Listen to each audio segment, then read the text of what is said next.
Welcome to Storytime with Texas Red. I'm Paul Halprin, also known as Texas Red, and I'm going to read you another one of my true stories. The title of this story is Mental Health in Phoenix, Arizona, 1983. The subtitle is Texas Red and the Heartbreakers, the Arizona edition. This is a true story about mental health, alcoholism, addiction, the blues, and my catastrophic attempts at sobriety and recovery in 1983. It's about a life that reflects a tattoo that I got decades later. The tattoo is the capital letters NGUMF. Never give up, motherfucker. Okay, here's the story. It was the summer of 1983, following a wild-ass run in Las Vegas. Stories that I told in two previous episodes titled Sammy and the Maxim, and Angie and Chateau Vegas. I was living alone in a one-bedroom apartment in Scottsdale, Arizona, following a divorce, a breakup, and a series of outlandish events around the U.S. The details of those events are in other stories and in municipal records in 4 different cities. I told myself I had to stop drinking, but it just didn't work. I needed a focus, a purpose. That's when I had the first of 2 significant Blues Brothers movie epiphanies. If only I could put the band back together. And I did, sorta. I reconnected with friends from my time in Phoenix in the mid-70s. And after introductions, leading to more introductions, I put together a 4-piece blues band that once again I called Texas Red and the Heartbreakers. It was the first time in 9 years that I'd used that name. We needed a gig, and somebody came up with the idea that we should play at a nearby strip club, Bill Spiro's Stardust on Scottsdale Road. As an outrageous gimmick for promotion, the band would play on stage with topless dancers, making it nearly impossible for me to concentrate on the lyrics. We managed to do the gig, and we got some publicity in the New Times, the Phoenix Arts and Entertainment newspaper. But sadly, I couldn't get the band sound I wanted, we couldn't bring enough people into the strip club, and what was worse, I could not stop drinking. The band ended after 3 months, and I was out of control, and I thought I was going crazy.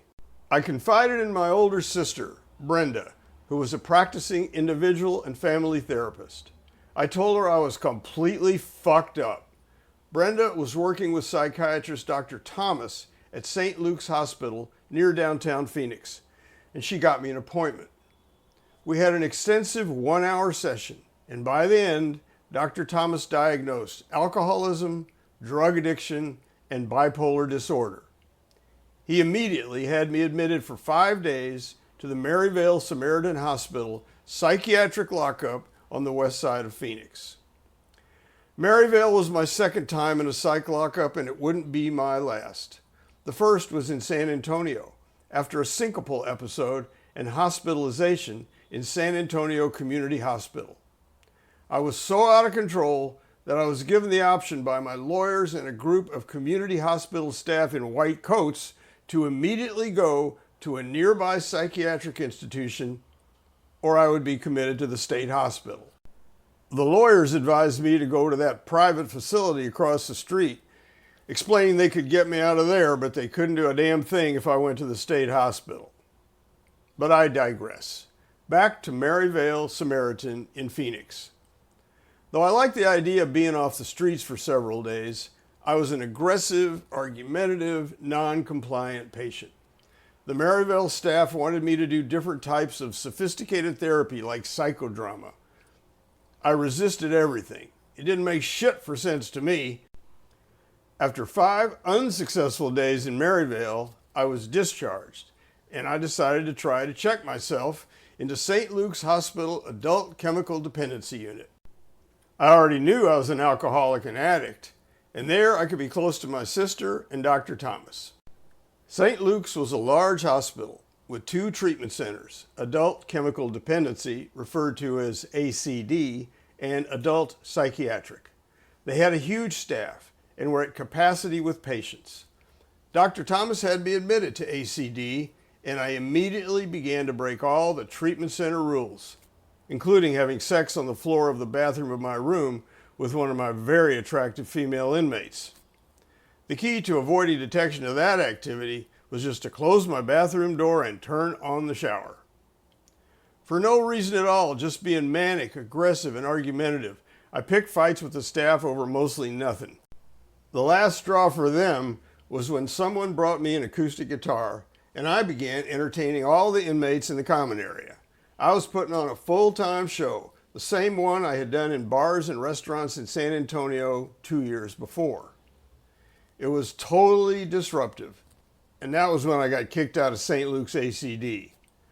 Like a complete asshole, I said to Dr. Thomas and his staff, "I don't need this shit. You won't see me again."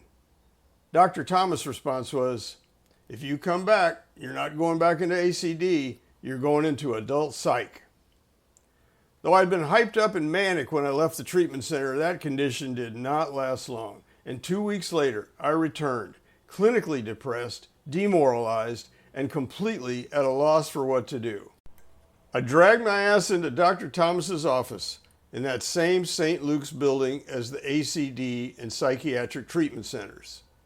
After a very short conversation with the doctor, his staff sat me in a wheelchair and, as predicted, wheeled me down to adult psych, past the general population, past the 2 rooms across from the nurses' station, and I watched as the big white automatic doors parted at the end of the hall like the Red Sea, and I was wheeled into the locked psychiatric unit. When I got inside the lockup and looked around and saw a guy who thought he was Jimi Hendrix playing a non-existent guitar and an older woman who was knitting without any yarn or knitting needles, I said to myself, I have really fucked up this time. I was now inside my 3rd psych lockup. The unit was a large common area with individual patient rooms around the perimeter. After being escorted to my little room by staff in white coats, I got into bed and pulled the covers over my head. I couldn't actually believe I had gotten myself into this fucking mess. Now that I wound up in a room with the real crazies, I had to figure out how to get myself out. I'd completely lost my appetite, but when they brought me a warm cheeseburger, fruit salad, and juice, I realized I better eat, because I needed my strength to get out of this hellhole. Though I was seriously depressed in the beginning, I soon became angry and defiant again and demanded that they get me out of the lockup and away from the real wackos. Probably because they were tired of hearing from me and because I was completely non-compliant, they moved me to one of the rooms across from the nurses' station. Those rooms had large sliding glass doors so the nurses could watch patients 24 hours a day. Being angry and rebellious, after several days I began to play with the control for my electric hospital bed until I had configured it into an extreme V shape. That was fun until I realized it was stuck. I complained to the hospital staff, and I think they took great delight in telling me that I broke it and I'd have to live with it. Fed up with all that shit, I asked a friend to get my 1979 Chevy pickup truck and park it in the hospital parking lot. I told the staff I was fucking leaving whether they liked it or not. Being convinced that leaving AMA, that is against medical advice, was a bad idea for a whole bunch of reasons, I remained in my V-bed room, unwilling to participate in therapy and nearly unable to sleep for another week. Dr. Thomas could finally see that I was in no condition to do therapy, and with my constant complaining and unmanageable behavior, after 10 days in adult psych, he discharged me. Once I was free to go, I went outside, got into my pickup, and drove directly to the Hyatt Regency Hotel in downtown Phoenix. I was on a fucking mission. I got in the elevator and went directly up to the revolving bar and restaurant on top of the hotel. I sat down at the bar and ordered Martell Cordon Bleu Cognac, reliving the days a few months before with Angie, the blackjack dealer in Las Vegas.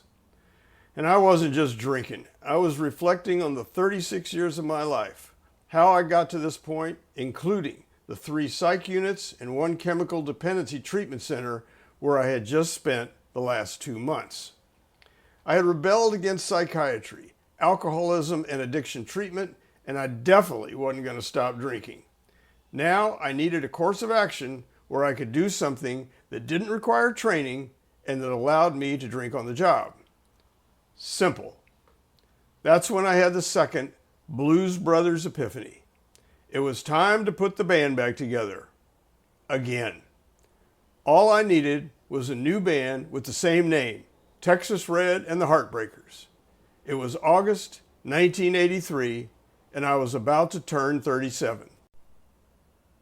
On June 15th, 1984, less than a year after the day when I was drinking cognac in the bar at the Hyatt, Texas Red and the Heartbreakers, a new, popular, five-piece blues band, opened for B.B. King at Celebrity Theater in Phoenix. B.B. King wrote on a concert ticket, "To Texas Red, stay with it, B.B. King." The following year, Texas Red and the Heartbreakers was voted Phoenix New Times Best Blues Band of 1985.